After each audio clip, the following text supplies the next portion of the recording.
Depois de 3 dias sem notícias da faxineira, o milionário impaciente decide demiti-la com uma mensagem seca no telefone. Minutos depois, recebe uma resposta inesperada. Era o filho dela escrevendo com mãos trêmulas. Ela não acorda. O que acontecerá depois vai deixar você perplexo. A manhã paulistana recebia a cidade com frio e umidade. Das janelas dos andares mais altos do edifício, na Avenida Paulista, podia-se ver um panorama que despertava admiração e respeito. Prédios de vidro brilhando sob a luz pálida, artérias de ruas repletas de carros e, ao longe, as curvas do rio Tietê. Ricardo Mendonça estava de pé, junto à janela panorâmica de seu escritório, com as mãos nos bolsos de seu terno azul marinho, observando esse mecanismo sem emoção. Para ele, a cidade era uma máquina, precisa, implacável, eficiente. Em seu mundo, não havia espaço para sentimentalismo.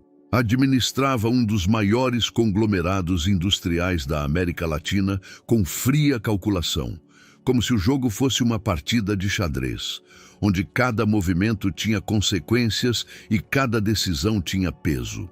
Ricardo construiu sua posição ao longo de anos, eliminando a fraqueza de cada aspecto de sua vida. Não tinha família, amigos no sentido tradicional, nem o hábito de compartilhar seus pensamentos. Era solitário, mas nunca um solitário. A solidão era para ele uma escolha, não uma sentença. Naquela manhã, mais reuniões, negociações e análises de mercado o aguardavam. Na mesa estavam relatórios impressos e a tela do computador piscava com notificações. Ricardo voltou para a poltrona, ajustando o punho da camisa, e começou a revisar os documentos. Normalmente ele se ocupava apenas de questões estratégicas, mas naquele dia sua atenção foi atraída por um relatório do Departamento de Recursos Humanos, pequeno e irrelevante do ponto de vista financeiro, mas que exigia uma decisão. Júlia Oliveira, auxiliar de limpeza. 3 dias de ausência sem justificativa. Nenhuma resposta ao telefone corporativo. Nenhuma anotação no sistema. Ricardo franziu a testa. Em sua empresa havia regras claras. Quem não cumpria o regulamento era demitido. Não havia exceções. Não havia indulgência. Era a base da ordem. Sem hesitar, abriu uma nova mensagem e escreveu de forma breve e objetiva. Senhora Júlia Oliveira, informo sobre a rescisão do contrato com efeito imediato devido à ausência injustificada. O Departamento de RH enviará a documentação. Enviou. Colocou o telefone de lado. Voltou aos relatórios. Para Ricardo, o assunto estava encerrado. Apenas mais uma engrenagem substituída na grande máquina que ele próprio havia projetado. Mas a resposta que veio 1 hora depois perturbou todo o sistema. A mensagem era curta, escrita com erros, como pela mão de uma criança insegura com as teclas do telefone. Bom dia, senhor. Sou Mateus. A mamãe não acorda direito desde ontem. Não sei o que fazer. Por favor, ajude. Ricardo leu 2 vezes. Junto à mensagem havia uma foto, desfocada, tirada de perto. Uma mulher estava deitada em um sofá desgastado, o rosto pálido, os olhos fechados. Ao lado dela havia um copo d'água, e ao fundo podia-se ver um quarto pobre, móveis velhos, paredes cobertas de umidade. Por um momento, Ricardo não sabia o que fazer. Isso não se encaixava em nenhum protocolo. Não havia procedimento para tal situação. Deveria ignorar a mensagem? Encaminhar para o RH? Notificar as autoridades? Cada uma dessas opções era lógica, racional, segura. No entanto, algo naquela foto. Talvez a palidez do rosto da mulher, talvez o desespero nas palavras da criança, o levou a uma ação que ele mesmo não conseguia explicar. Levantou-se da mesa, pegou o casaco e as chaves do carro. A assistente olhou para ele surpresa quando ele passou pela recepção. Senhor Mendonça, em 20 minutos o senhor tem uma reunião com o conselho. Cancele, disse secamente, sem parar. Entrou no Mercedes escuro estacionado na garagem subterrânea e digitou no navegador o endereço que constava nos registros pessoais de Júlia Oliveira. Bairro da Brasilândia, conjunto habitacional de prédios populares. Longe do centro, longe do seu mundo. Quando o carro partiu, Ricardo apertou as mãos no volante. Ele ainda não sabia que o que começaria naquele dia mudaria sua vida para sempre.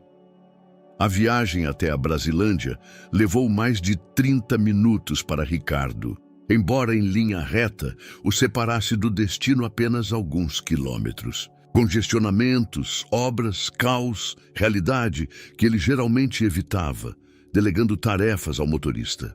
Desta vez, dirigia sozinho, em silêncio, com o telefone no banco do passageiro.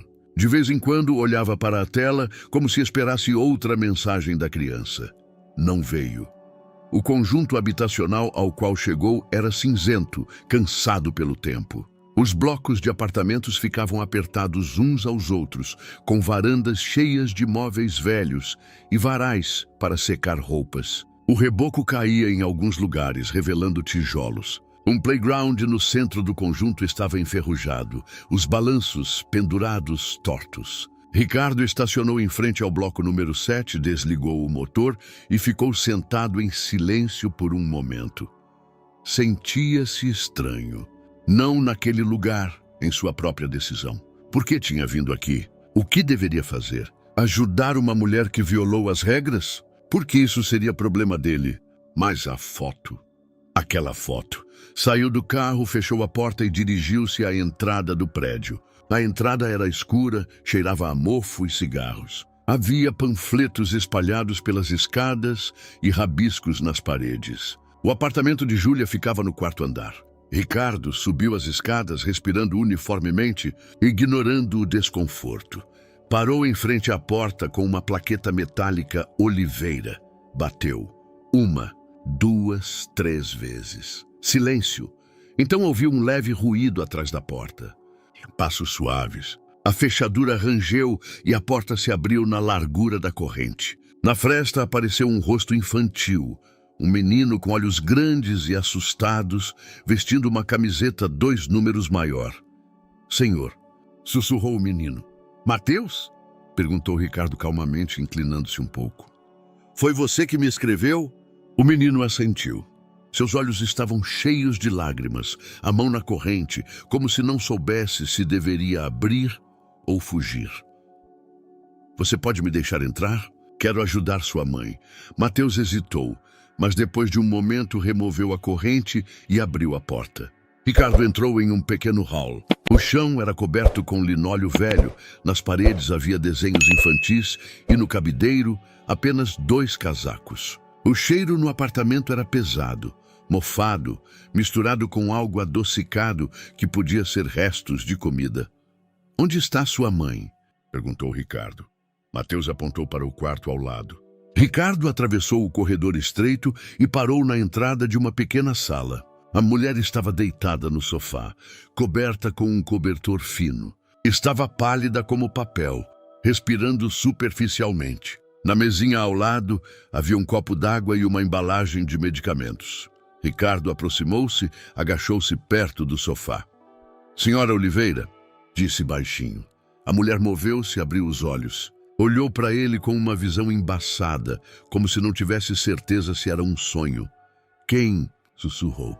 Sou Ricardo Mendonça, seu empregador. Seu filho me escreveu. Preciso chamar ajuda. Júlia fechou os olhos, como se essa informação fosse pesada demais para processar. Com a mão, apontou para Mateus, que estava parado na porta tremendo. Ele não comeu nada, sussurrou. E, por favor. Ricardo levantou-se, pegou o telefone e ligou para a emergência. Falou rápido, objetivamente, dando o endereço e os sintomas. Quando terminou, virou-se para Mateus. Quando foi a última vez que você comeu? O menino deu de ombros. Seus olhos estavam baixos. Ontem, eu acho. Ricardo foi até a cozinha. A geladeira estava quase vazia. Meia garrafa de leite, um pedaço de pão velho, um pote de pepinos em conserva vazio. Não havia nada que pudesse alimentar uma criança. Voltou à sala, sentou-se na cadeira e olhou para Mateus. A ambulância virá logo. Sua mãe terá ajuda. E você... Parou procurando as palavras certas. Você virá comigo. Para onde? Perguntou Mateus, recuando um passo. Para um lugar seguro, até que sua mãe se recupere. Mateus olhou para ele com desconfiança, mas também com a impotência de uma criança que sabe que não tem escolha.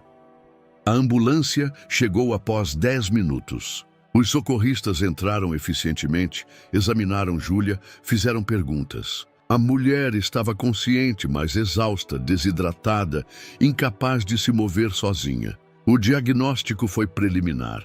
Anemia severa, provavelmente desnutrição.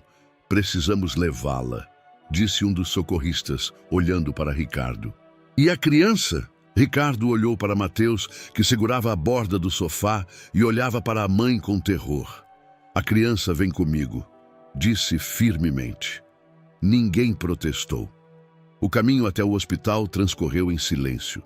Mateus sentou-se no banco traseiro do Mercedes, apertando contra si uma pequena mochila que Ricardo mandou que ele arrumasse. O menino olhava pela janela, observando como o conjunto habitacional desaparecia à distância, substituído por ruas mais largas, edifícios mais novos e, finalmente, o complexo hospitalar. Na sala de emergência reinava um caos controlado. Os médicos levaram Júlia para exames e Ricardo ficou com Mateus na sala de espera. O menino sentou-se numa cadeira de plástico, balançando as pernas, muito pequenas, para alcançar o chão. Ricardo ficou ao lado, com os braços cruzados no peito, observando os corredores cheios de enfermeiras e atendentes. Após uma hora, apareceu uma médica, mulher de 40 e poucos anos, de óculos, com um rosto cansado, mas gentil. Senhor Mendonça? Perguntou. Sim, podemos conversar um momento? Ela olhou para Mateus. A sós? Ricardo assentiu. Pediu ao menino que ficasse no lugar e seguiu a médica até um pequeno consultório. O estado da senhora Oliveira é grave, começou a médica fechando a porta.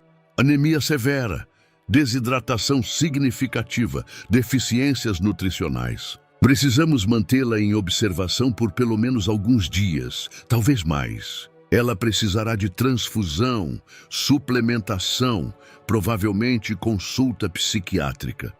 Psiquiátrica? Repetiu Ricardo. Os sintomas indicam negligência prolongada com a própria saúde. Isso não acontece do dia para a noite. A senhora Oliveira provavelmente ignorou os sintomas por semanas, talvez meses. Tentou funcionar apesar da exaustão. Isso frequentemente ocorre com pais solteiros. Ricardo ficou em silêncio, processando as informações. E a criança? Perguntou a médica. O senhor é da família? Não, sou... Ele parou. Ainda sou o empregador da mãe. A médica levantou uma sobrancelha, mas não comentou. A criança não pode ficar aqui.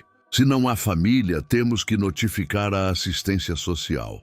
Não, disse Ricardo rapidamente, ele mesmo surpreso com o tom de sua voz. Não é necessário. Vou levá-lo comigo, temporariamente. A médica o observou atentamente. É uma grande responsabilidade. Estou ciente. Por um momento, ambos ficaram em silêncio. Finalmente, a médica assentiu. Tudo bem, mas lembre-se que se a situação se prolongar, a assistência social terá que ser notificada de qualquer forma. É o procedimento. Ricardo saiu do consultório e voltou para Mateus. O menino levantou-se da cadeira. Onde está a mamãe? Ela está segura. Os médicos estão cuidando dela. Ela ficará aqui por alguns dias. E eu? Ricardo sentou-se na beira da cadeira ao lado. Você virá comigo para minha casa, até que sua mãe se recupere. Mateus olhou para ele com olhos grandes, cheios de medo e esperança ao mesmo tempo. E o senhor não vai me abandonar? Ricardo não sabia o que responder. Por anos, evitou promessas que poderiam se revelar vazias. Mas algo nessa pergunta, no puro desespero infantil, o levou a palavras que nunca imaginou que diria. Não vou abandonar você. Mateus assentiu. Lágrimas vieram aos seus olhos, mas ele não as deixou cair. Ricardo levantou-se, estendeu a mão. O menino a pegou com sua pequena mão quente. Saíram do hospital juntos.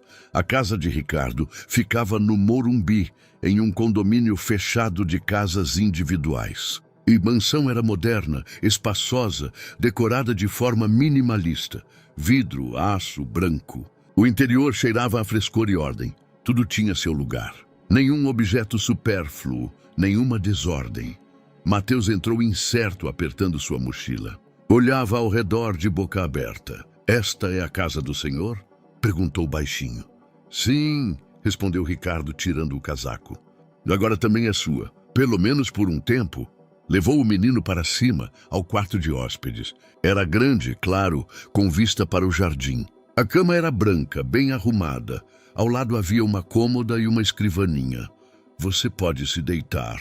Se estiver cansado, disse Ricardo. Mateus balançou a cabeça. Estou com fome. Claro, Ricardo tinha esquecido. Desceu para a cozinha e abriu a geladeira. Estava cheia, mas a comida era pouco infantil. Queijo gorgonzola, azeitonas, vinho, pratos prontos congelados. Ricardo nunca cozinhava. Comia em restaurantes ou pedia catering. Você gosta de macarrão? Perguntou finalmente. Sim, respondeu Mateus baixinho. Ricardo encontrou um pacote de espaguete e molho em vidro. Ferveu água, jogou o macarrão, aqueceu o molho. Era uma refeição simples, quase mecânica. Mas quando a serviu a Mateus, o menino comeu com tanto apetite como se fosse a melhor coisa que já recebera. Ricardo o observava em silêncio, sentado à sua frente com uma xícara de café nas mãos. E pela primeira vez em muitos anos, no silêncio estéril de sua casa, ouviu algo que não ouvia há muito tempo: o som da vida. A primeira noite na casa de Ricardo foi estranha para ambos. Mateus dormia agitado, acordando a cada poucas horas, abraçando o travesseiro, procurando no escuro por algo familiar. Ricardo ouvia os choros silenciosos através da parede e cada vez se perguntava se deveria entrar, consolar, dizer algo, mas não conseguia.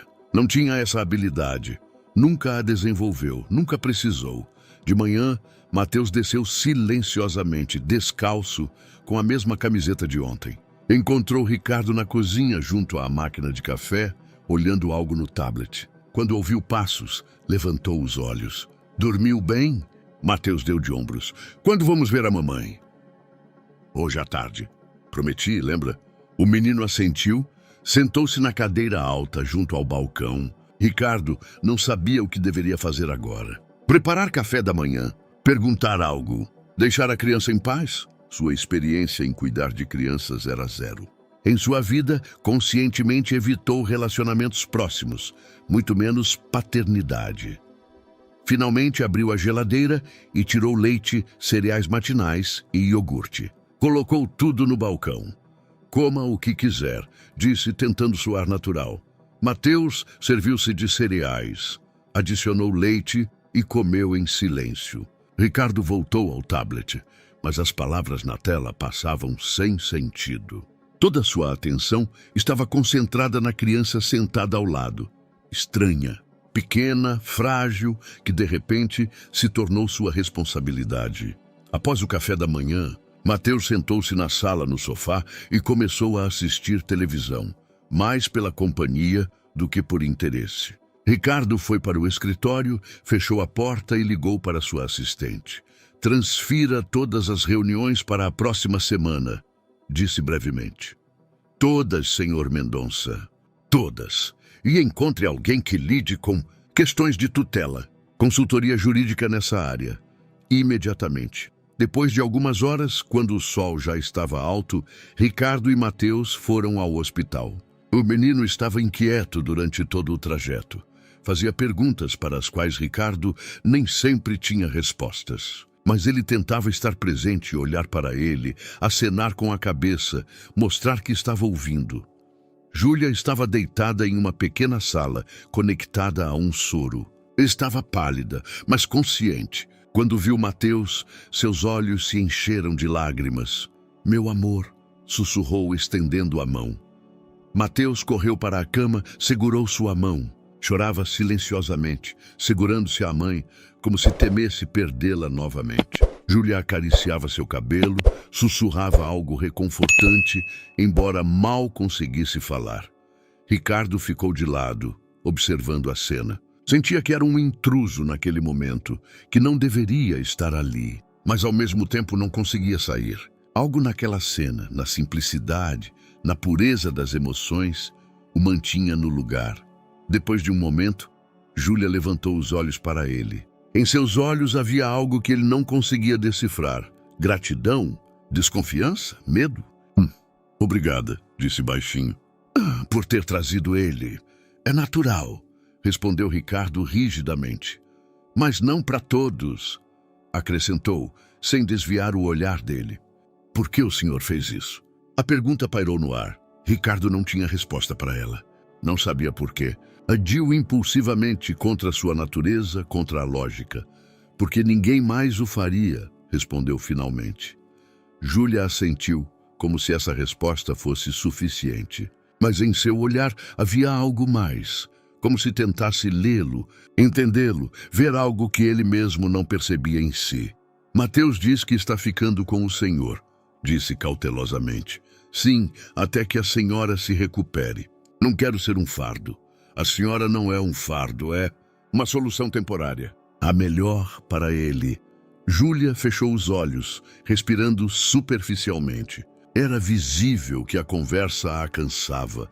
A senhora precisa me prometer, acrescentou Ricardo mais baixo, que vai se concentrar em se recuperar. Mateus precisa da senhora saudável, forte. Júlia abriu os olhos e olhou para ele. Desta vez em seu olhar havia determinação. Eu prometo.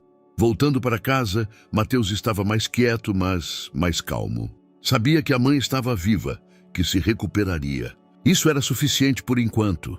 À noite, quando o menino finalmente adormeceu tranquilo, Ricardo sentou-se em seu escritório, olhando para a tela vazia do computador. Sentia-se estranho, como se algo dentro dele tivesse se quebrado, como se algo que mantivera fechado por anos começasse lentamente a se abrir. Ele ainda não sabia o que isso significava, mas sabia de uma coisa: sua vida nunca mais seria a mesma. No dia seguinte, chegou um telefonema do escritório de advocacia. O caso exigia notificação à assistência social. Procedimento padrão. E foi então, completamente inesperado, que voltou à sua vida Luísa Barros. Uma mulher que ele conhecera no passado, uma mulher de quem fugiu, e uma mulher que agora teria que decidir sobre o futuro de Mateus. Luísa Barros parou diante da porta da mansão no Morumbi, com documentos nas mãos e um estranho sentimento no estômago. Tinha diante de si uma visita rotineira: avaliar as condições nas quais o menor Mateus Oliveira estava, conversar com o tutor temporário, redigir um relatório. Procedimento padrão. Ela fazia esse trabalho há anos, com o profissionalismo e a distância que essa difícil área exigia. Mas quando abriu a pasta e leu o nome do tutor, seu coração bateu mais forte. Ricardo Mendonça. É impossível. Devia ser outra pessoa. Nome comum. São Paulo é uma cidade grande. Não podia ser o mesmo Ricardo que ela conheceu 15 anos atrás, na faculdade, quando ambos eram jovens, cheios de planos e esperança. Aquele Ricardo que foi embora sem uma palavra de explicação, deixando-a com perguntas que nunca foram respondidas. Mas quando a porta se abriu e ele estava diante dela, mais velho, mais severo, em um terno perfeitamente cortado, com os mesmos olhos escuros que uma vez foram capazes de olhar para ela com ternura, ela sabia que era ele. Por um segundo, ambos ficaram em silêncio. Ricardo estreitou os olhos, como se tentasse lembrar de algo que foi enterrado profundamente na memória. Então o reconhecimento o atingiu com toda a força. Luísa disse baixinho. Olá, Ricardo, respondeu, tentando fazer sua voz soar profissional, fria. Sou da assistência social. Venho a respeito de Mateus Oliveira. Ele assentiu, afastou-se, permitindo que ela entrasse. Fechou a porta e por um momento ficaram no hall, sem se olhar, cercados por um silêncio constrangedor. Eu não sabia que... começou Ricardo. Eu também não, interrompeu Luísa. Mas isso não importa. Estou aqui oficialmente. Claro, ele a levou até a sala. Tudo naquela casa era frio, ordenado, estéril. Nem uma foto nas paredes, nem um objeto de caráter pessoal. Era uma casa, mas não era um lar. Era um lugar para dormir e trabalhar. Nada mais. Mateus estava sentado no tapete da sala, rodeado de blocos de montar que Ricardo comprara no dia anterior, em uma tentativa desesperada de proporcionar algum entretenimento ao menino. Quando viu Luísa, levantou os olhos, olhando para ela com a franqueza típica das crianças. "Oi", disse Luísa, agachando-se ao lado dele. "Sou Luísa, vim conversar com você. Sobre a mamãe?", perguntou Mateus. "Entre outras coisas. Quero saber como você está se sentindo aqui." Mateus olhou para Ricardo, que estava a certa distância com as mãos nos bolsos. Depois voltou o olhar para Luísa. "Bem", respondeu baixinho.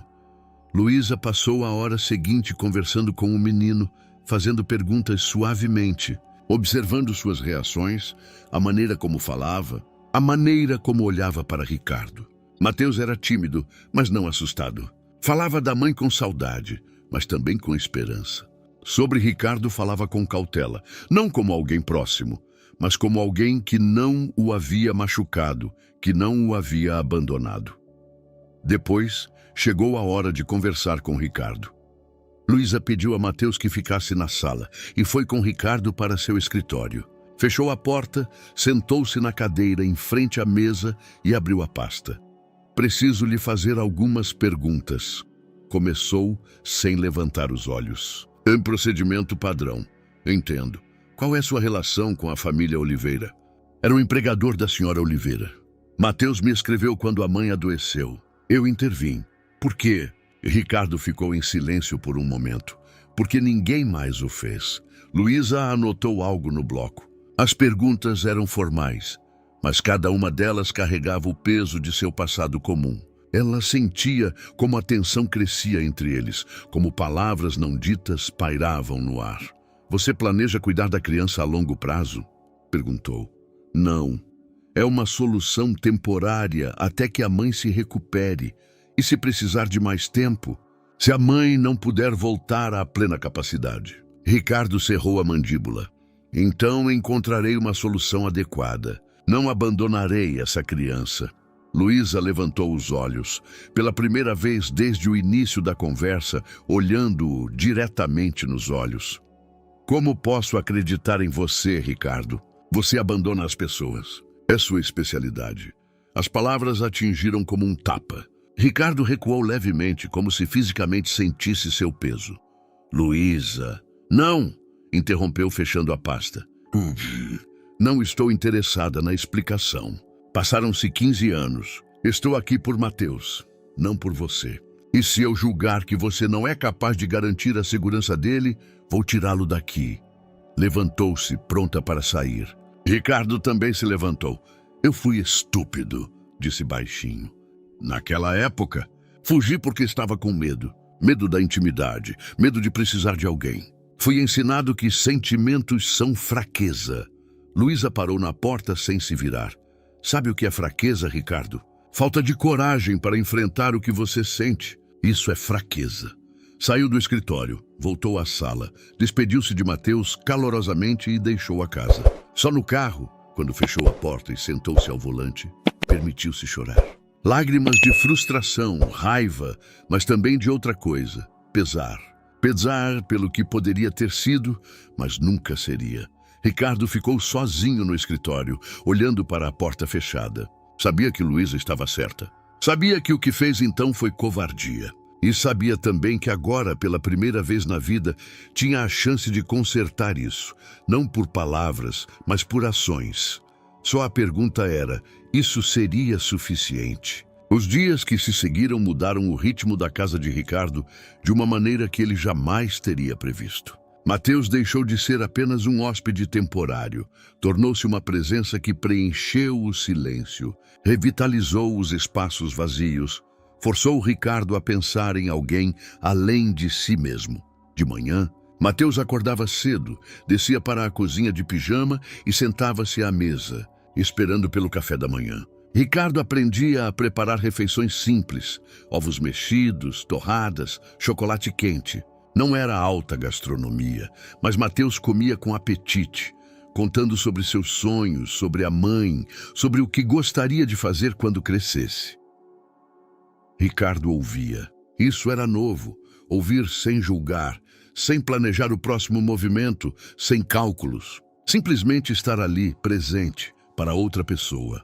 Uma tarde, enquanto Mateus brincava na sala, Ricardo trabalhava no escritório em documentos financeiros. Estava tão absorto na análise que não percebeu quando a porta se abriu e o menino entrou. Mateus parou junto à mesa, observando os papéis cobertos de números, gráficos, equações. "O que o senhor está fazendo?" perguntou. "Trabalhando", respondeu Ricardo sem levantar os olhos. "Em quê?" "Duramisio. Análise de investimento. É complicado." Mateus aproximou-se e ficou na ponta dos pés para ver melhor. Seu olhar deteve-se em uma das folhas, onde Ricardo havia escrito uma sequência de cálculos matemáticos. "Isso é uma equação quadrática", disse Mateus baixinho. Ricardo levantou os olhos, surpreso. "Como você sabe o que é uma equação quadrática?" "A mamãe me ensinou. Ela era professora. Ela gostava de matemática. E eu também gosto." Ricardo pousou a caneta olhando para o menino com novo interesse. "Você entende isso?" Mateus assentiu. "Um pouco. Mamãe dizia que eu sou bom com números." Ricardo pegou uma folha limpa, escreveu nela uma equação simples e empurrou para Mateus. "Mostre como você resolveria isso." Mateus pegou a caneta, inclinou-se sobre o papel. Por um minuto, pensou intensamente, franzindo a testa. Depois começou a escrever a solução, devagar, com algumas correções, mas com uma lógica que surpreendeu Ricardo. Quando terminou, empurrou o papel com um sorriso tímido. Ricardo verificou os cálculos. Estavam corretos. "Bom trabalho", disse, e em sua voz soou pela primeira vez em muito tempo algo que poderia ser orgulho. Mateus sorriu mais amplamente. Foi um momento pequeno e simples, mas para ambos significou mais do que conseguiam expressar com palavras. A partir daquele dia, Ricardo começou a passar mais tempo com Mateus. À noite, em vez de se fechar no escritório, ficava na sala. Ensinava ao menino questões matemáticas mais avançadas. Explicava princípios de lógica. Mostrava como os números podiam contar histórias. Mateus absorvia o conhecimento como uma esponja. Fazia perguntas para as quais Ricardo às vezes tinha que buscar respostas. Mas o mais importante era outra coisa: as conversas. À noite, sob luz tênue, Mateus falava sobre a mãe, como ela lia livros para ele antes de dormir, como cantava canções, como o ensinou a olhar para as estrelas e imaginar que cada uma delas era alguém que nos amava, mesmo que não pudéssemos ver. "A mamãe dizia que o papai é uma dessas estrelas", disse Mateus, certa noite, olhando pela janela. Mas eu não me lembro dele. Há quanto tempo?" Começou Ricardo cautelosamente. "Eu tinha 3 anos. Mamãe diz que ele era bom, mas depois ele não estava mais lá. Não sei porquê." Ricardo permaneceu em silêncio, sem saber o que dizer. Como explicar a uma criança uma perda que ele mesmo nunca entendeu completamente? "Às vezes", disse finalmente, "as pessoas vão embora, mesmo quando não queremos perdê-las. Não é culpa sua, Mateus." O menino olhou para ele. "O senhor também perdeu alguém?" Ricardo cerrou a mandíbula. "Sim, perdeu. Os pais, quando era criança. Depois a si mesmo, quando fechou o coração e decidiu viver sem apego." "Sim", respondeu baixinho. "Perdi." Mateus assentiu, como se isso fosse suficiente. Depois voltou a olhar para as estrelas. Uma semana depois, Júlia recebeu alta do hospital. Estava fraca, mas estável. Ricardo a buscou pessoalmente. Mateus, sentado no banco traseiro, excitado e nervoso ao mesmo tempo. Quando a mãe entrou no carro, Mateus jogou-se em seus braços, chorando de alívio. "Está tudo bem, meu amor", sussurrava Júlia, abraçando-o. "Já estou aqui." Ricardo os levou para casa no Morumbi. Júlia entrou hesitante, olhando ao redor, como alguém que não tem certeza se tem o direito de estar ali. Lindo, disse baixinho. É temporário, respondeu Ricardo. A senhora pode ficar aqui até recuperar totalmente suas forças? Júlia olhou para ele duramente. Não sou objeto de caridade, senhor Mendonça. Eu sei, respondeu calmamente. Mas Mateus precisa da senhora saudável e eu preciso saber que ele tem quem cuide dele. É uma solução vantajosa para todos. Júlia ficou em silêncio considerando. Finalmente assentiu. Por pouco tempo.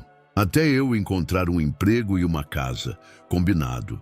Mas ambos sabiam que não seria tão simples. Na primeira noite, quando Mateus adormeceu, Júlia e Ricardo sentaram-se na sala, com xícaras de chá nas mãos. Entre eles havia incerteza, distância, mas também algo mais. A consciência de que seus destinos agora estavam entrelaçados, quisessem ou não. Por que o senhor está fazendo tudo isso? Perguntou Júlia finalmente. De verdade. Ricardo olhava pela janela para o jardim escuro além do vidro, porque um dia eu estive no lugar de Mateus, disse baixinho. Eu tinha 7 anos quando perdi meus pais. Fui para um orfanato. Ninguém se interessou por mim. Ninguém perguntou do que eu precisava. Eu era apenas um número no sistema. Júlia ouvia em silêncio. Quando vi a mensagem de Mateus, continuou, vi a mim mesmo e pensei que talvez desta vez eu pudesse fazer algo diferente. Júlia assentiu. Lágrimas vinham aos seus olhos. Obrigada, sussurrou. De verdade. Não sei como retribuir. A senhora não precisa, apenas dê tempo a si mesma. Volte a ser quem era. Júlia enxugou as lágrimas, endireitou-se. Vou voltar, disse firmemente. E não serei um fardo. Ricardo olhou para ela e pela primeira vez viu não apenas um corpo frágil e exausto, mas força, determinação, dignidade que sobreviveram apesar de tudo. E pensou que talvez, apenas talvez naquela casa, pela primeira vez em anos, começaria a acontecer algo verdadeiro. Júlia se recuperava lentamente, mas consistentemente. Todas as manhãs acordava mais cedo, preparava o café da manhã para Mateus, tentando recuperar o controle sobre sua vida. Ricardo observava à distância, não querendo interferir, mas ao mesmo tempo atento, pronto para reagir se fosse necessário. Mas Júlia era orgulhosa. Orgulhosa demais para pedir ajuda. Orgulhosa demais para aceitar o que considerava piedade. Quando Ricardo propôs cobrir os custos do tratamento, ela recusou categoricamente. O senhor já fez o suficiente, disse. Não posso aceitar mais. Não se trata de aceitar, respondeu Ricardo. Trata-se de Mateus ter uma mãe que esteja saudável. Encontrarei uma maneira de pagar a dívida. Não há dívida nenhuma. Mas Júlia não cedia. Em seus olhos havia algo inflexível. Vestígio de anos de luta pela sobrevivência, que não lhe permitia ser dependente de ninguém. Uma semana após a alta do hospital, Júlia começou a procurar trabalho. Todos os dias examinava anúncios, enviava currículos, ligava para conhecidos. Não queria voltar a limpar. Isso estava abaixo de suas qualificações, abaixo de quem ela era. Era professora, tinha conhecimento, experiência, paixão. Mas o mercado de trabalho era impiedoso para alguém que tinha uma lacuna no emprego, que era mãe solteira criando um filho, que tinha problemas de saúde. Cada recusa era mais um golpe. Mas Júlia não desistia. Certa noite, Ricardo a encontrou na cozinha, inclinada sobre o laptop, com lágrimas nos olhos. Ao lado estavam respostas impressas, educadas, mas firmes rejeições. Tudo bem? Perguntou, embora conhecesse a resposta. Júlia enxugou os olhos endireitando-se. Sim, só cansaço. Ricardo aproximou-se, olhou para a tela.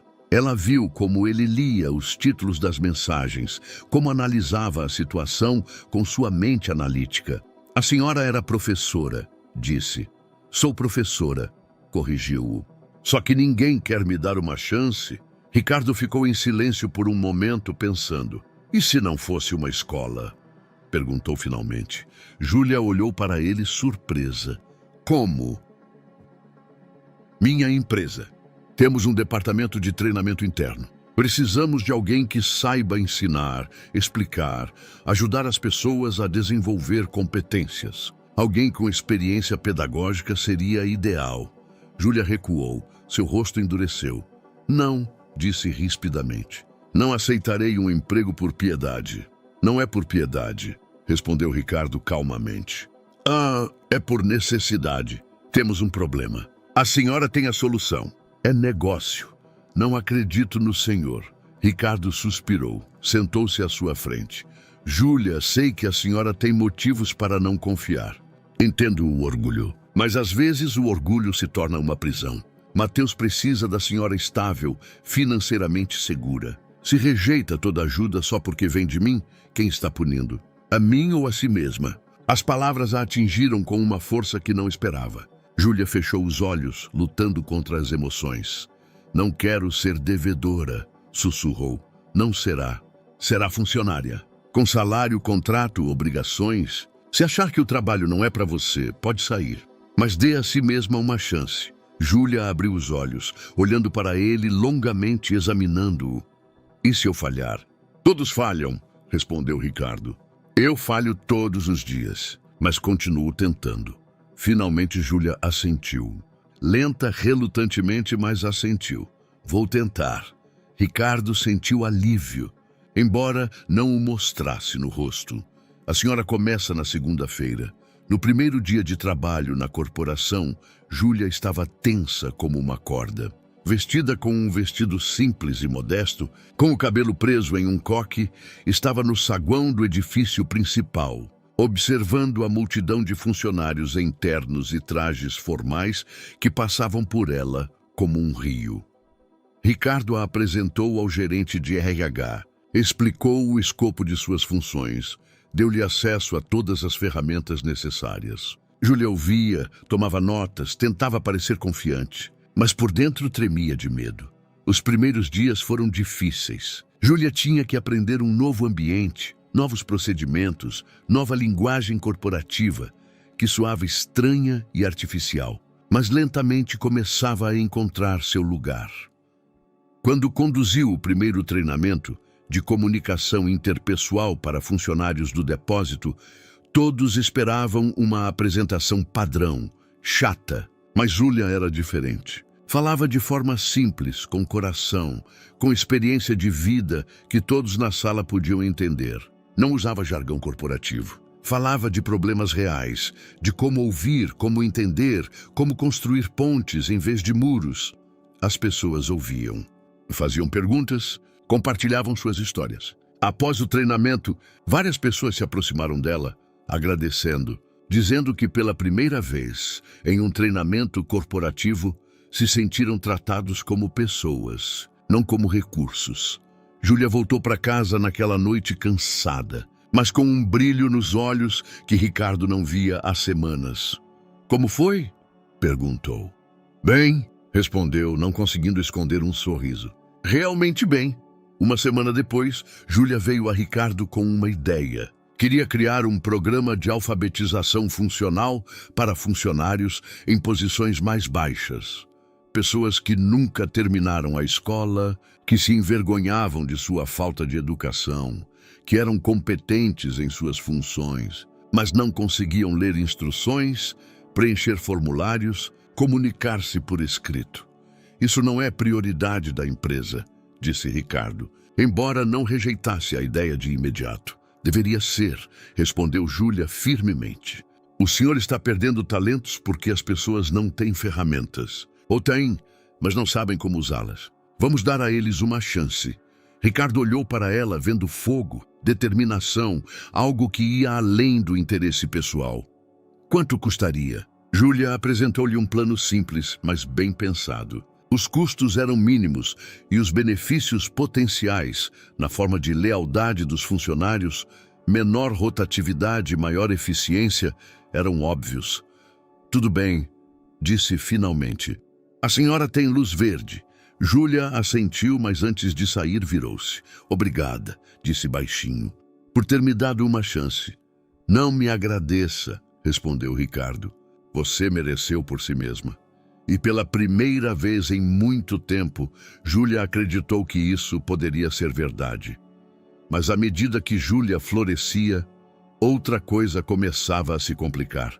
Luísa ainda conduzia a avaliação da situação de Mateus, vinha para visitas de controle, conversava com o menino, observava a dinâmica na casa. Embora seus relatórios fossem profissionais, Ricardo sentia a tensão que crescia entre eles a cada encontro.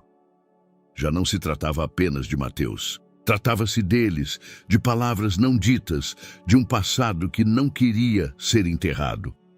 Luísa vinha toda semana, sempre pontualmente, sempre com uma pasta cheia de documentos e perguntas. Observava Mateus, conversava com ele, avaliava como ele funcionava nessa nova realidade. O menino parecia feliz, ia à escola, tinha amigos, desenvolvia seu interesse por matemática. Júlia recuperava-se, trabalhava, reconstruía sua dignidade. Do ponto de vista formal, tudo parecia bem, mas Luísa via algo mais. Via como Ricardo olhava para Júlia quando achava que ninguém estava observando, com atenção, respeito e talvez até algo mais. Via como Júlia, apesar de sua independência, começava a confiar neste homem, que no início tratava com suspeita. Via como Mateus falava do tio Ricardo com um carinho que não se podia fabricar. E tudo isso doía. Doía porque Luísa via um homem que uma vez a abandonou, agora se tornando alguém melhor, alguém capaz de intimidade, mas não com ela.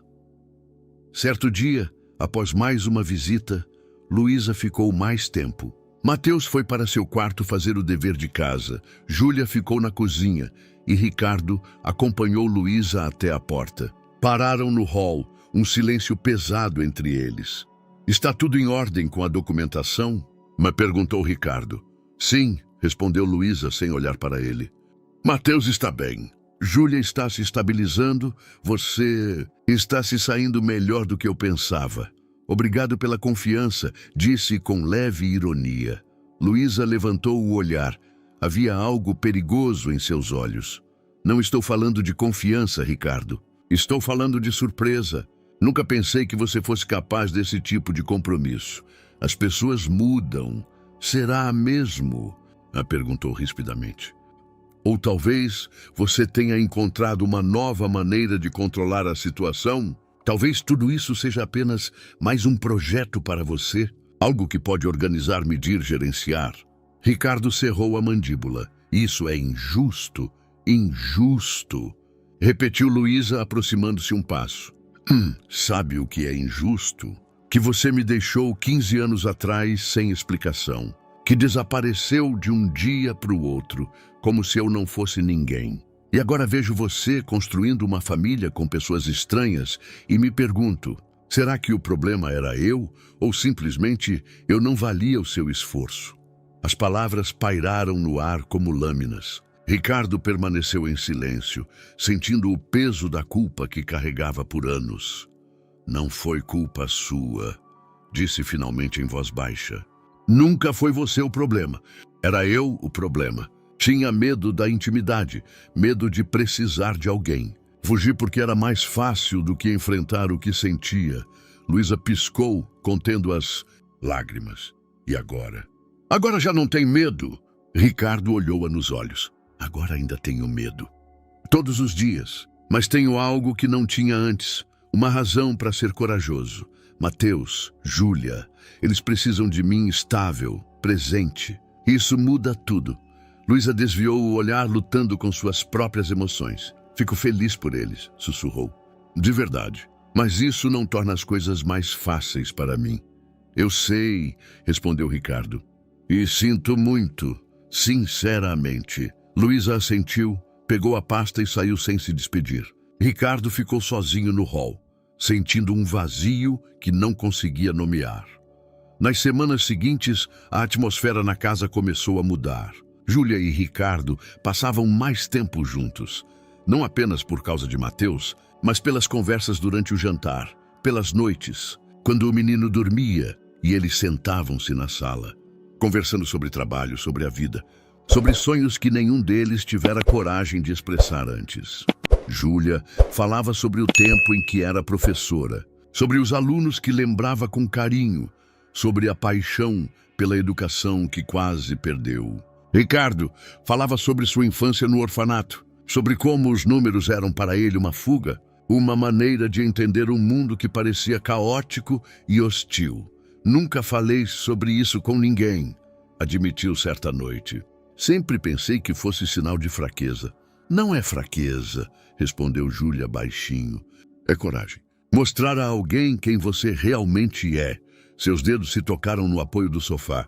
Nenhum deles retirou a mão.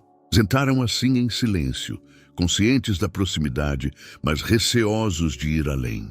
Mas outra coisa começava a despertar preocupação. Mateus tinha pesadelos. Acordava à noite, gritando, procurando pela mãe.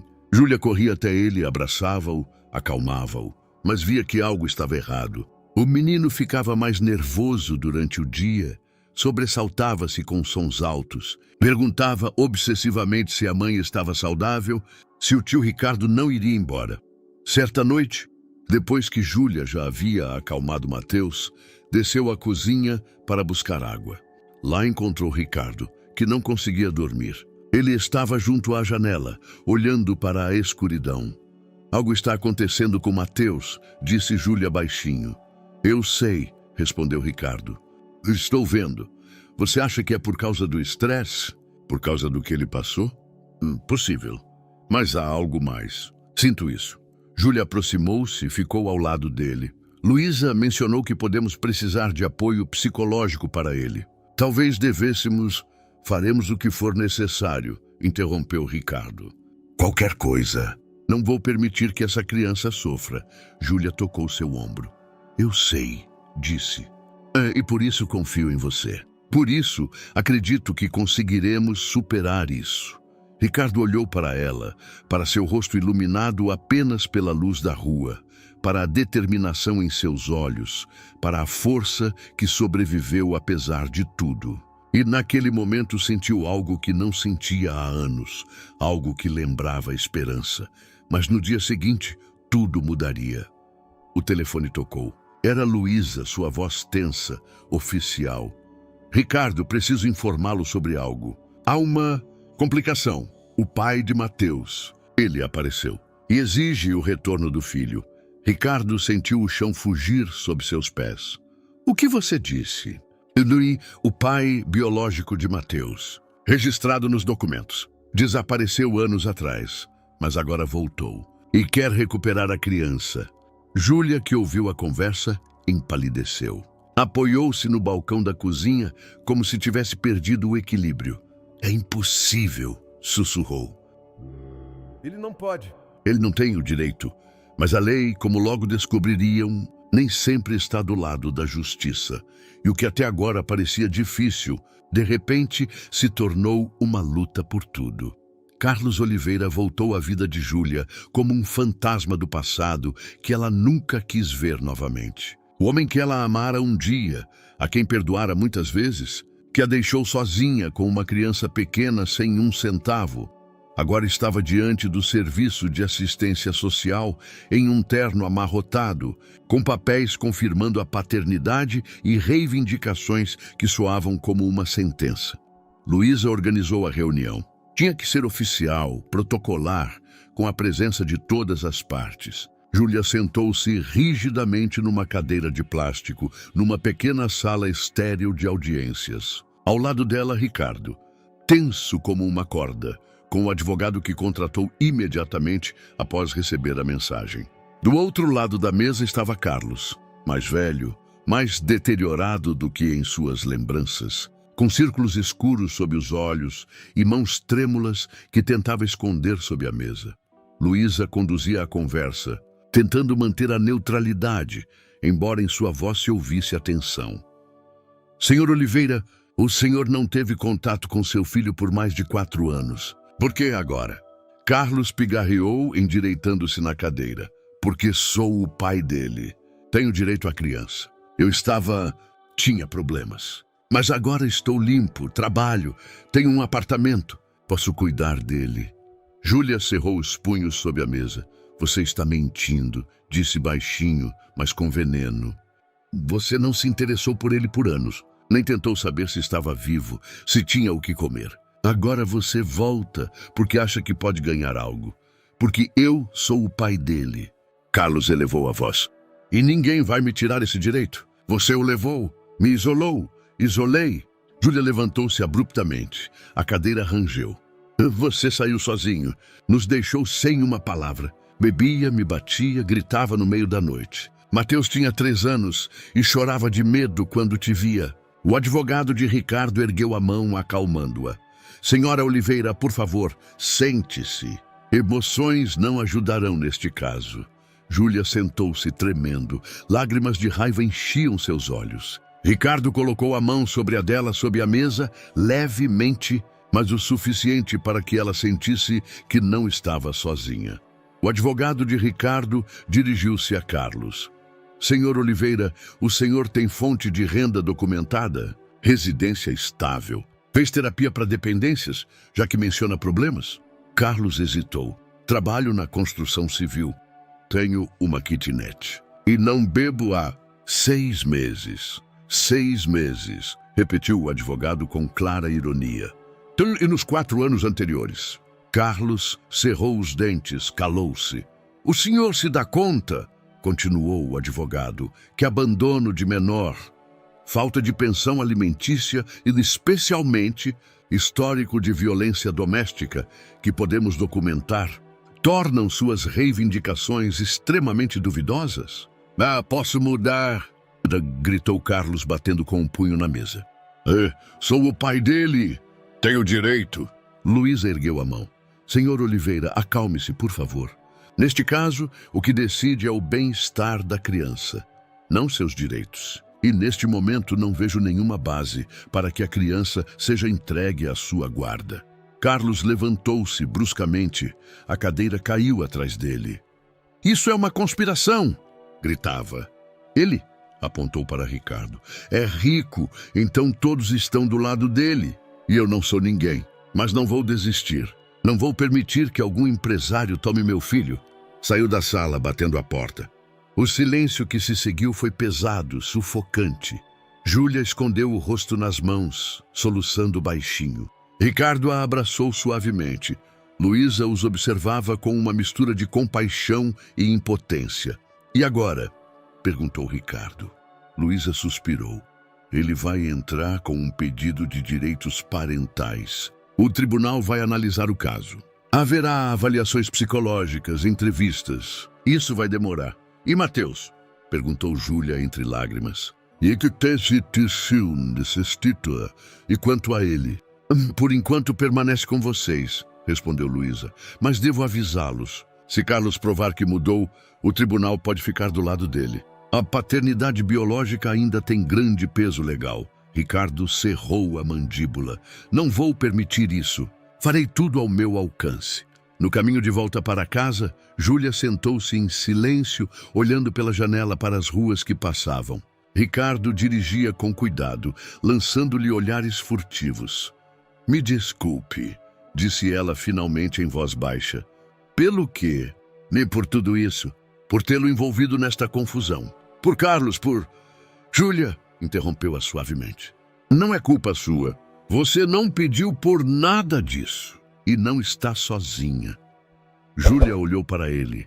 Havia algo frágil em seus olhos, algo que raramente mostrava. Medo. E se o levarem? E se o tribunal decidir que Carlos tem o direito?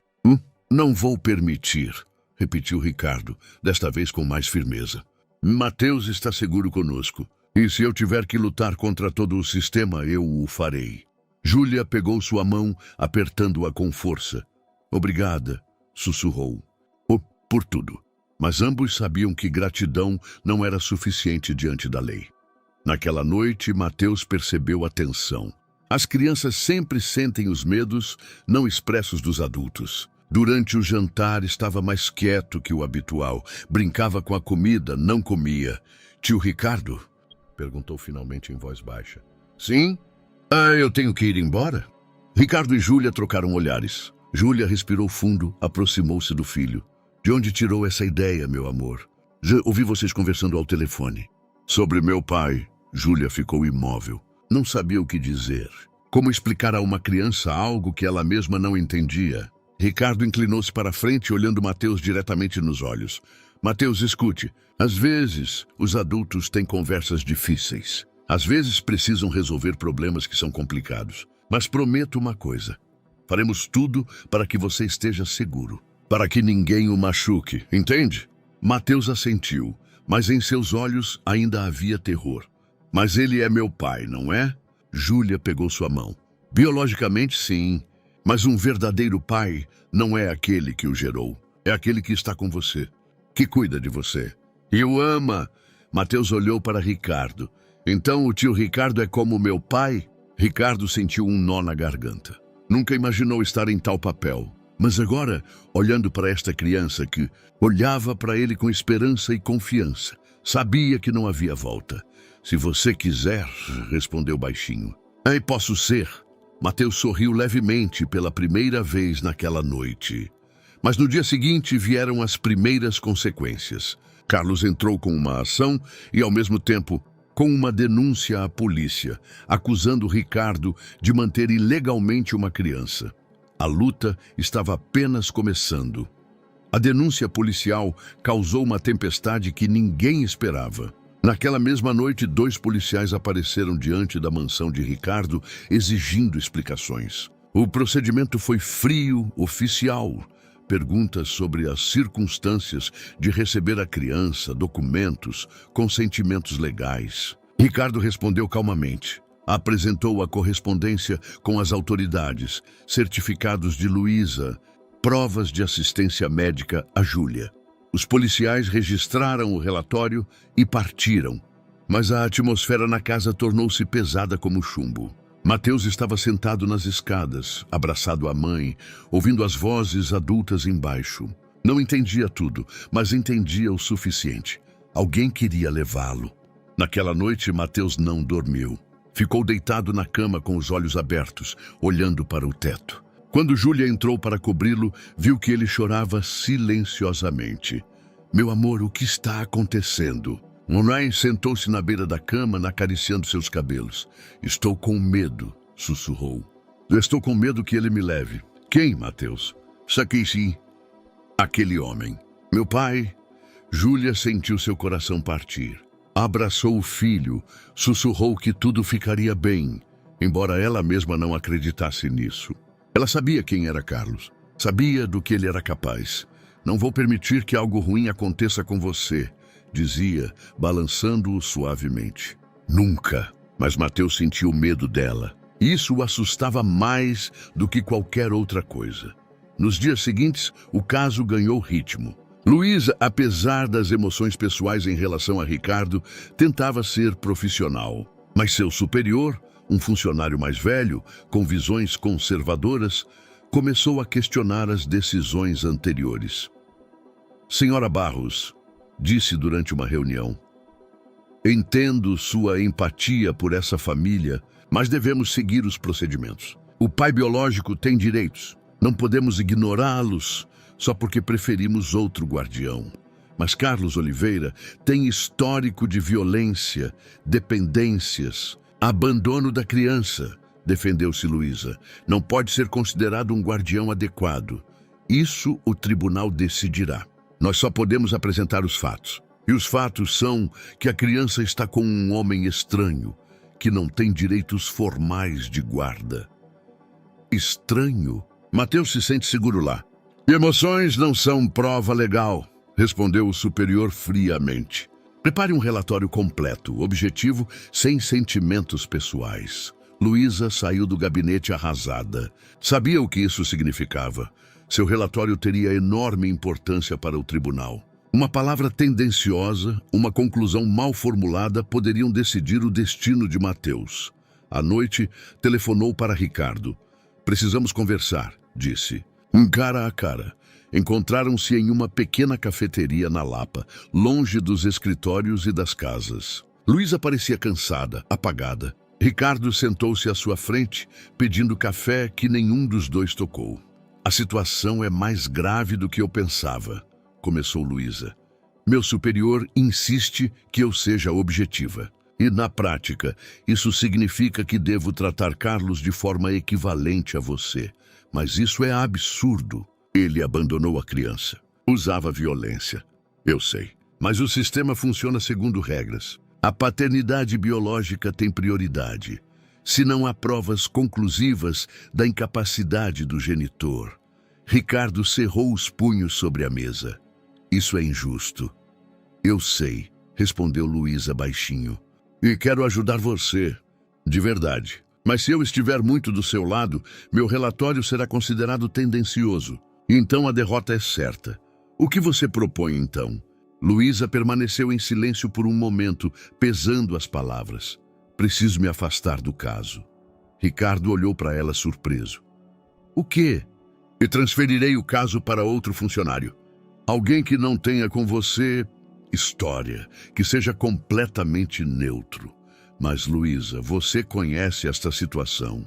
Você vê o que está acontecendo. Outro funcionário pode avaliar objetivamente. Interrompeu-o. E essa é a melhor saída para vocês. Se eu ficar, meu passado com você será usado contra vocês. Carlos já começou a sugerir que sou tendenciosa. Ricardo recostou-se na cadeira, processando essa informação. Entendia a lógica, mas ao mesmo tempo sentia que estava perdendo a única pessoa no sistema que realmente os compreendia. Quando? Perguntou. A partir de amanhã. João Castro assumirá. É experiente, íntegro, mas também rigoroso. Seguirá a letra da lei. Então, não temos chance. Luísa olhou para ele por um longo tempo. Em seus olhos havia sinceridade que não viam há anos. Você tem chance, mas precisa lutar. Realmente lutar. E precisa mostrar ao tribunal que não é apenas um estranho rico que compra uma família para si. Precisa mostrar que é um pai. Como? Formalize a guarda. Entre com pedido de adoção. Reúna testemunhas, documentos, provas de que Mateus com vocês está se desenvolvendo melhor do que nunca. E acima de tudo, ela hesitou, que o tribunal veja que entre você e Júlia há mais que cooperação. Porque um homem solteiro aos olhos do sistema tradicional sempre será menos confiável que o pai biológico. Ricardo entendeu o que ela sugeria, mas esse era um terreno que ele temia. Sentimentos reais, compromisso que ia além de cuidar da criança. É complicado, disse baixinho. Eu sei, respondeu Luísa, e em sua voz havia uma nota de tristeza. Mas a vida é complicada. E às vezes temos que escolher, ou ficamos com o que é seguro, ou lutamos pelo que é importante. Ela se levantou, deixando uma nota sobre a mesa. Boa sorte, Ricardo. Realmente desejo isso a você. Saiu, deixando-o sozinho com o café que esfriava e pensamentos que giravam como uma tempestade. Quando voltou para casa, encontrou Júlia na cozinha, preparando o jantar. Mateus estava no andar de cima, fazendo o dever de casa. Ricardo parou na porta, observando-a. A maneira como se movia pela cozinha, a certeza de seus gestos, a concentração em seu rosto. Ao longo dessas semanas, ela se tornara parte deste lugar, parte de sua vida. Luísa está se afastando, disse. Júlia virou-se, a faca ainda em sua mão. O quê? Onde está transferindo o caso para outra pessoa. Diz que é melhor para nós. Júlia pousou a faca, apoiou-se no balcão. E agora? Ricardo aproximou-se. Precisamos ser uma família de verdade. Aos olhos da lei. Júlia olhou para ele, procurando em seu rosto as respostas. O que você está dizendo? Estou dizendo que quero entrar com um pedido de adoção de Mateus. E que... Ele parou, procurando palavras que nunca havia pronunciado. Que quero que façamos isso juntos. Júlia ficou imóvel. Sabia o que isso significava. Não apenas uma formalidade. Algo mais. Ricardo, você não precisa dizer nada agora, disse rapidamente. Apenas pense sobre isso. Sobre nós. Sobre o que isso poderia significar. Júlia assentiu lentamente. Emoções se misturavam em seus olhos. Medo, esperança, algo não expresso. Mas antes que qualquer um deles pudesse dizer mais, ouviram choro vindo de cima. Mateus gritava. Júlia e Ricardo correram escada acima, corações batendo freneticamente. A luz no quarto de Mateus estava acesa. O menino sentado no chão, junto à janela aberta, com uma mochila pendurada no ombro. Em seu rosto havia puro medo. Mateus! Júlia ajoelhou-se ao lado dele, segurando-o pelos ombros. O que aconteceu? O que você está fazendo? O menino chorava. Respirava com dificuldade e as palavras saíam caoticamente. Não quero ser um problema. Ouvi vocês que por minha causa tem problemas. Que aquele homem quer me levar. Pensei que se eu fosse embora, para onde? Júlia puxou-o para si, abraçando-o com força. Meu amor, nunca, jamais você é um problema. Está me ouvindo? Nunca. Ricardo ajoelhou-se ao lado deles, colocando a mão na cabeça de Mateus. Mateus, escute-me. Os adultos às vezes têm conversas difíceis. Às vezes é difícil, mas isso não significa que você seja a causa. Lutamos por você, não contra você. Entende a diferença? Mateus levantou os olhos lacrimosos. Mas se ele me levar, não verei mais vocês. E será como antes, quando tudo era ruim. Júlia sentiu seu coração se partir. Segurou o filho, balançando-o suavemente, sussurrando palavras tranquilizadoras. Ricardo sentou-se em silêncio, olhando para esta criança que em tão pouco tempo se tornou o centro de seu mundo. Ninguém vai levá-lo, disse finalmente, baixinho, mas firmemente. Prometo, faremos tudo o que for necessário. Mas você precisa confiar em nós e precisa ficar aqui, conosco, certo? Mateus assentiu fracamente, ainda segurando-se a mãe. Júlia levou-o para a cama, deitou-o, cobriu-o com o cobertor. Ficou sentada ao lado dele, acariciando seus cabelos, até que finalmente adormeceu de exaustão. Ricardo ficou na porta observando-os. Quando Júlia saiu do quarto, fechando a porta silenciosamente, ambos desceram em silêncio. Na sala, Júlia sentou-se no sofá, escondendo o rosto nas mãos. É culpa minha, sussurrou. Pensei que o estava protegendo, mas ele ouve tudo, sente tudo. Não é culpa sua, disse Ricardo, sentando-se ao lado. É a situação, e precisamos resolvê-la rápido. Júlia levantou a cabeça, olhando para ele. Como? Carlos não vai desistir. O tribunal pode ficar do lado dele. E nós... Ela parou, a voz falhou. Não sou sua esposa. Você não é o pai biológico de Mateus. Aos olhos da lei somos... ninguém. Então vamos mudar isso, disse Ricardo. Júlia olhou para ele, tentando entender. O que você quer dizer? Ricardo respirou fundo. O que estava prestes a dizer veio com dificuldade, não porque fosse falso, mas porque era verdadeiro. Vou me casar com você, disse. Se isso nos der vantagem no tribunal, se isso garantir que Mateus esteja seguro. Eu farei, Júlia piscou chocada. Ricardo, você não pode oferecer casamento como uma solução de negócios. Isso não é negócio, respondeu baixinho. Ele procurou palavras, sentimentos que por anos manteve trancados. Júlia, não sei como chamar isso. Não sei exatamente o que sinto. Mas sei que quando vejo você e Mateus, sinto algo que não sentia há anos. Sinto que sou necessário, que tenho um propósito, que o que faço tem significado. Júlia permaneceu em silêncio, lágrimas vinham a seus olhos. Mas isso não é amor, sussurrou. É senso de dever, de responsabilidade. E não quero que você se sinta preso em algo que... E se não for apenas dever? It was to deceive, interrompeu-a. E se for algo mais, só que eu não sei nomear? Estive sozinho a maior parte da vida. Aprendi a não precisar de ninguém, mas agora não consigo imaginar um dia sem vocês. Sem você!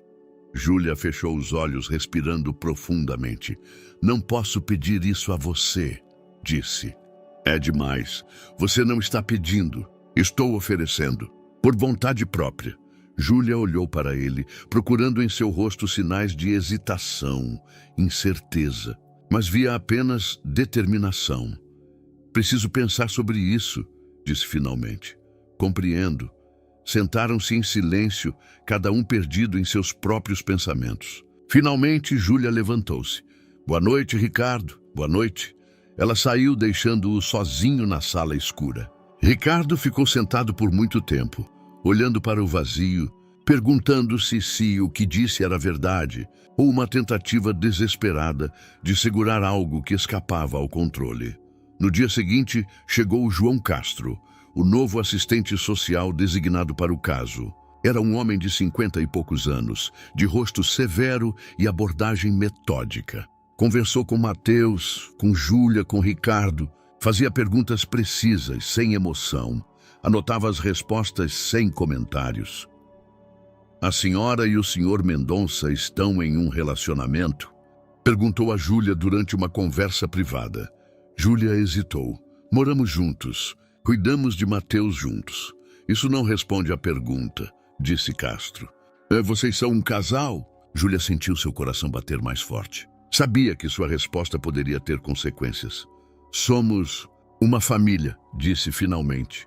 À nossa maneira, Castro anotou algo no bloco. Seu rosto não revelava nada. Após a visita, Ricardo e Júlia se reuniram com o advogado. Este foi dolorosamente sincero. A situação de vocês é fraca, disse diretamente. O pai biológico, apesar do passado, pode ganhar se provar estabilidade. Vocês não têm status formal. O senhor Mendonça não é parente. A senhora Oliveira é mãe, mas legalmente isso não é suficiente contra as reivindicações do pai. O que podemos fazer? Perguntou Ricardo. O advogado olhou para ambos. O casamento ajudaria. Um pedido de adoção apresentado em conjunto tem maior peso. Mas isso precisa parecer autêntico. O tribunal não gosta de ficções legais. Não será uma ficção, disse Júlia baixinho, surpreendendo a si mesma. Ricardo olhou para ela. Júlia, ela levantou a mão. Pensei sobre isso a noite toda. E sabe de uma coisa? Você está certo. Mateus precisa de nós juntos. Precisa de estabilidade. E se a única maneira de dar isso a ele é formalizar o que já temos, então faremos isso. O advogado assentiu. Nesse caso, o tempo está contra vocês. Vocês precisam se casar antes da audiência. Isso dá a vocês 3 semanas. 3 semanas. Júlia e Ricardo trocaram olhares. Não havia tempo para dúvidas, para analisar sentimentos. Havia apenas o objetivo, proteger Mateus. Faremos isso, disse Ricardo. À noite, quando Mateus dormia, Júlia e Ricardo sentaram-se no jardim, sob as estrelas. Estava frio, mas nenhum deles entrava. Sabe o que é mais estranho em tudo isso? Perguntou Júlia baixinho. O quê? Que não me parece errado. Eu deveria me sentir presa, forçada. Mas não sinto. Ricardo olhou para ela. O que você sente? Júlia sorriu fracamente, como se finalmente eu não estivesse sozinha. Ricardo estendeu a mão, pegou a dela. Sentaram-se assim em silêncio, sob o céu cheio de estrelas. 2 pessoas que acidentalmente encontraram uma a outra no momento mais difícil de suas existências. E talvez, pensou Ricardo, essa fosse a definição de amor. Não grandes gestos, não declarações dramáticas. Apenas a disposição para ficar, para lutar, para estar presente. O casamento ocorreu no cartório, em uma pequena sala cheia de luz fria e calma burocrática. Não havia flores, orquestra, convidados em trajes elegantes. Apenas Ricardo em um terno escuro, Júlia em um simples vestido creme, Mateus entre eles, com uma pequena gravata que compraram no dia anterior, e 2 testemunhas, a assistente de Ricardo e uma colega de trabalho de Júlia. A funcionária lia a fórmula em tom monótono. Palavras sobre comunhão, responsabilidade, apoio mútuo. Ricardo e Júlia estavam de pé, rígidos, segurando as mãos mais por necessidade do que por sentimento. Mas quando chegou a hora do juramento, quando Ricardo teve que olhar Júlia nos olhos e dizer sim, algo mudou. Ele viu em seu olhar não apenas medo, não apenas determinação. Viu confiança. Viu que ela acreditava nele, que confiou a ele não apenas a vida de seu filho, mas também a sua própria. E naquele momento, naquela pequena sala impessoal, Ricardo sentiu o peso do que estava fazendo. Não era uma ficção legal. Era um compromisso. Sim, disse a voz firme. Júlia sorriu levemente. Lágrimas brilhavam nos cantos de seus olhos. Sim, respondeu. Mateus estava entre eles, segurando as mãos de ambos, não entendendo completamente a cerimônia, mas sentindo seu significado. Quando a funcionária os declarou marido e mulher, o menino sorriu amplamente. Somos uma família? Perguntou baixinho. Júlia ajoelhou-se, abraçando-o. Sim, meu amor. Somos uma família. Saíram do cartório em silêncio. O sol brilhava intensamente, mas o ar estava frio. Ricardo sugeriu almoço em um restaurante, algo que desse a este dia pelo menos um pouco de festividade. Mas Júlia balançou a cabeça. Vamos para casa, disse. É o suficiente. E voltaram. Para casa, que deixou de ser apenas uma mansão no Morumbi e tornou-se algo mais. Um lugar onde 3 pessoas tentavam criar algo que resistisse às tempestades. À noite, quando Mateus adormeceu, Júlia e Ricardo sentaram-se na sala. Era a primeira noite de seu casamento, mas não se parecia com uma típica noite de núpcias. Não havia romance, êxtase, paixão. Havia cansaço, incerteza e uma silenciosa aceitação do que haviam feito. Me sinto estranha com isso, admitiu Júlia, olhando para a aliança em seu dedo. Era simples, modesta, mas pesada. Eu também, respondeu Ricardo. Mas era necessário. Eu sei, só... Espero que você não se arrependa. Ricardo olhou para ela. Na luz fraca das lâmpadas, seu rosto parecia frágil, mas também bonito. Não era o efeito de maquiagem ou beleza. Era uma força que sobreviveu apesar das adversidades. Não me arrependo, disse sinceramente. E você? Júlia balançou a cabeça. Não, só temo que não seja suficiente. Que o tribunal ainda decida contra nós. Então continuaremos lutando. Recorreremos, encontraremos outra solução. E se não houver outra solução? Ricardo permaneceu em silêncio, porque não tinha resposta. A verdade era que seu destino já não estava em suas mãos. Estava nas mãos de um juiz, do sistema, da interpretação da lei. A audiência estava marcada para a semana seguinte. Os dias que restaram foram passados em preparativos, conversas com o advogado, coleta de documentos, depoimentos dos professores de Mateus, médicos, colegas de trabalho de Júlia. Cada dia era uma marcha para algo que poderia mudar suas vidas para sempre. Mateus sentia a tensão. Tornava-se mais quieto, mais retraído. Certo dia, voltou da escola com um caderno rasgado. Júlia perguntou o que havia acontecido. Os meninos diziam que tenho um novo pai, disse baixinho. Que meu pai verdadeiro não me queria. Bati em um deles. Me desculpe. Júlia abraçou-o, sentindo raiva misturada com impotência. Não é culpa sua, meu amor. As pessoas às vezes dizem coisas que não entendem, mas Mateus não parecia convencido.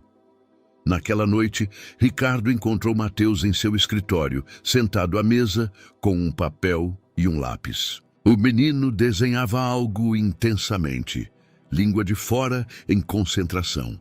O que você está desenhando? Não perguntou Ricardo, sentando-se ao lado. Mateus levantou o papel. Era um desenho simples, 3 figuras de mãos dadas. Acima delas a inscrição Minha Família. Ricardo sentiu um nó na garganta. É bonito, disse baixinho. Somos nós, explicou Mateus. Mamãe, você e eu. Você acha que o juiz vai ver isso? Que vai entender que quero ficar aqui. Ricardo colocou a mão no ombro do menino. O juiz verá a verdade, Mateus. Que você é amado, que está seguro. E que ninguém tem o direito de tirar isso de você. Mateus assentiu. Mas em seus olhos havia um medo que nada podia acalmar. Um dia antes da audiência, Ricardo recebeu um telefonema de Luísa. Ela ligou tarde da noite, a voz cansada. Preciso lhe dizer algo, começou. Não oficialmente. Estou ouvindo. Carlos está reunindo testemunhas. Pessoas que testemunharão que ele mudou, que está sóbrio, estável. Tem o apoio da organização AA, de um padre da paróquia local, até de um ex-empregador. Ricardo sentiu frio. Como você sabe disso? Tenho minhas fontes. E quero que você esteja preparado. Ele não vai desistir.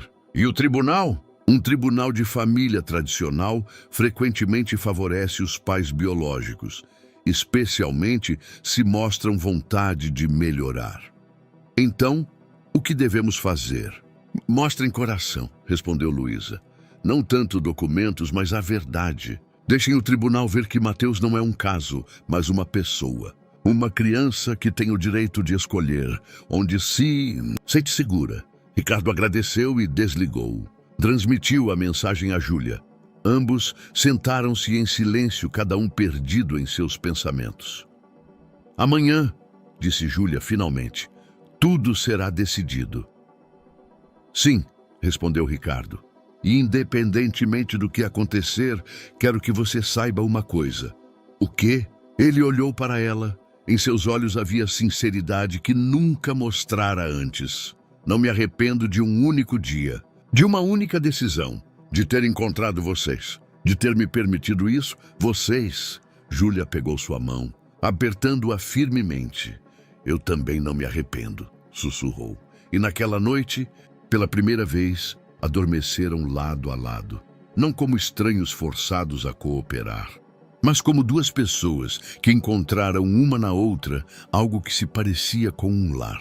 De madrugada, Mateus escorregou para o quarto deles, colocou-se entre eles. Ricardo acordou, sentindo o pequeno corpo aninhado ao seu lado. Não o afastou, colocou a mão na cabeça do menino e permitiu que ficasse, porque sabia que, independentemente do que o dia seguinte trouxesse, este momento, este quieto e curto momento de paz, era verdadeiro e valia cada luta. A sala do tribunal era menor do que Ricardo imaginava. Paredes em bege claro, bancos de madeira, cheiro de papel velho e poeira. A juíza, uma mulher de 60 e poucos anos, de óculos, com um rosto severo, mas não desprovido de calor, tomou lugar atrás de uma alta mesa. Carlos sentou-se de um lado da sala com um advogado barato, Ricardo e Júlia do outro, com Mateus entre eles. O menino estava pálido, silencioso. Agarrava-se firmemente à mão da mãe. A audiência começou com formalidades, leitura dos autos, apresentação das partes, depoimento das testemunhas. Carlos falava calmamente, controladamente, como se tivesse decorado cada palavra. Contava sobre sua luta contra o alcoolismo, como chegou ao AA, como encontrou trabalho, como quer corrigir seus erros. É meu filho, dizia olhando para a juíza. Cometi erros, mas mereço uma segunda chance. Quero ser o pai de que Mateus precisa. O advogado de Ricardo o interrogava duramente, trazendo à tona detalhes. Anos de negligência, violência, falta de pensão alimentícia. Mas Carlos respondia com frases decoradas sobre perdão, mudança, esperança. Depois foi a vez de Júlia. Falou sobre como Carlos a abandonou, como Mateus cresceu com medo, como ela mesma lutou pela sobrevivência. Sua voz tremia, mas não se quebrou. Ele não quer o filho, disse.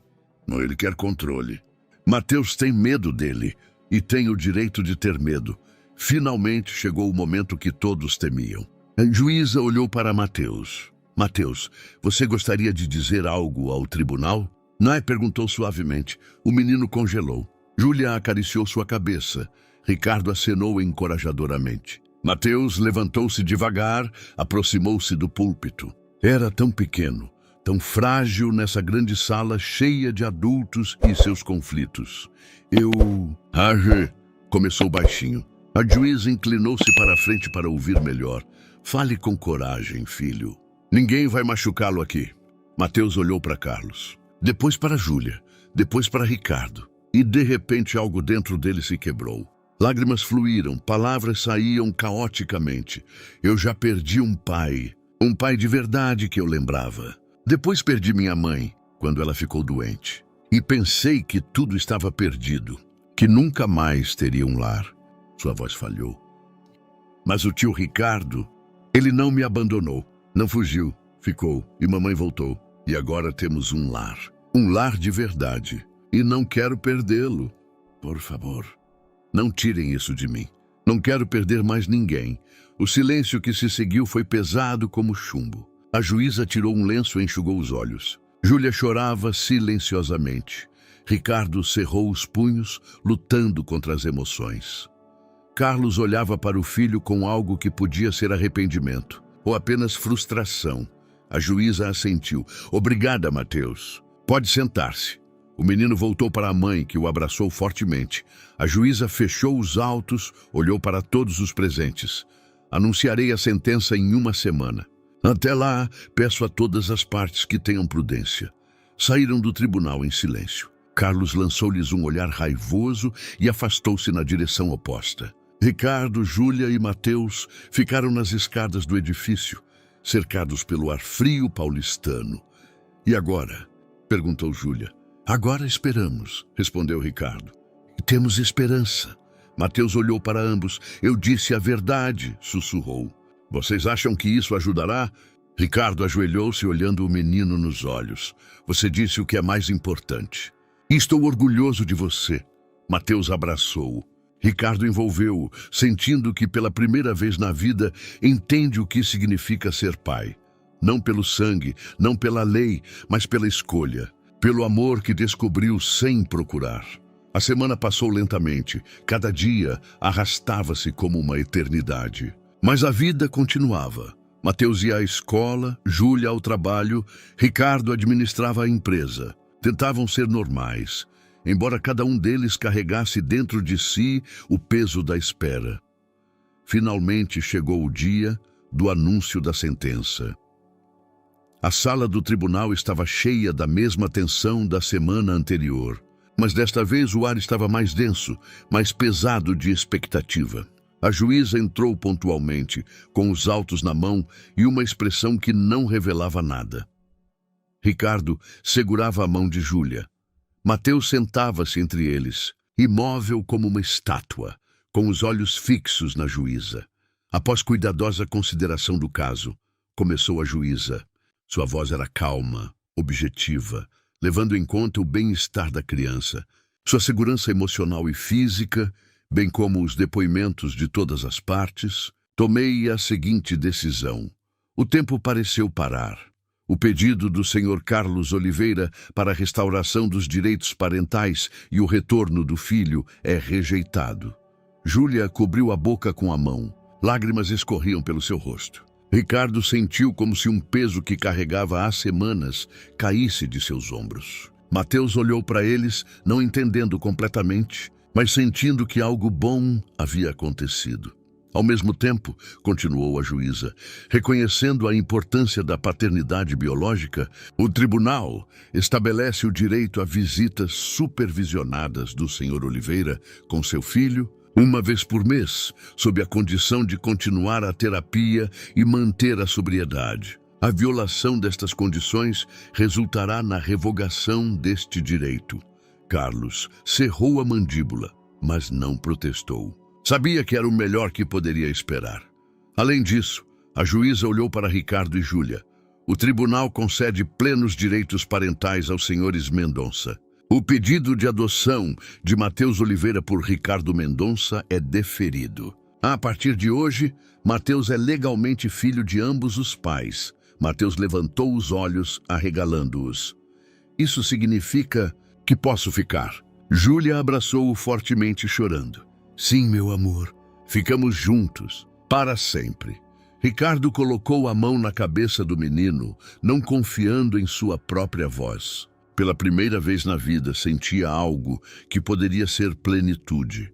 Não uma conquista empresarial, não um sucesso financeiro, mas algo mais profundo, mais verdadeiro. Saíram do tribunal sob o sol que atravessava as nuvens. Mateus corria à frente deles, rindo, livre do peso do medo. Ricardo e Júlia caminhavam atrás dele de mãos dadas. Conseguimos, sussurrou Júlia. Sim, respondeu Ricardo. Conseguimos. A vida voltou ao ritmo, mas já não o mesmo de antes. A casa no Morumbi encheu-se de risos, barulho, vida. Mateus se desenvolvia. Seu talento matemático foi notado pela escola, recebeu uma bolsa para aulas extras. Júlia tornou-se uma figura-chave na empresa de Ricardo. Seus programas educacionais foram implementados em outras filiais do conglomerado.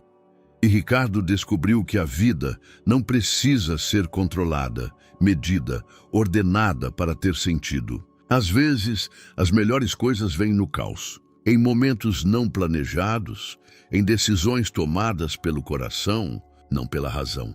Numa tarde de outono, em um parque não longe do centro, 3 pessoas caminhavam por uma trilha coberta de folhas. Mateus corria à frente, coletando castanhas, gritando para os pais olharem seus achados. Júlia e Ricardo caminhavam atrás dele lado a lado. "Sabe de uma coisa?" disse Júlia baixinho. "O quê?" "Não me lembro da última vez que me senti feliz. Realmente feliz."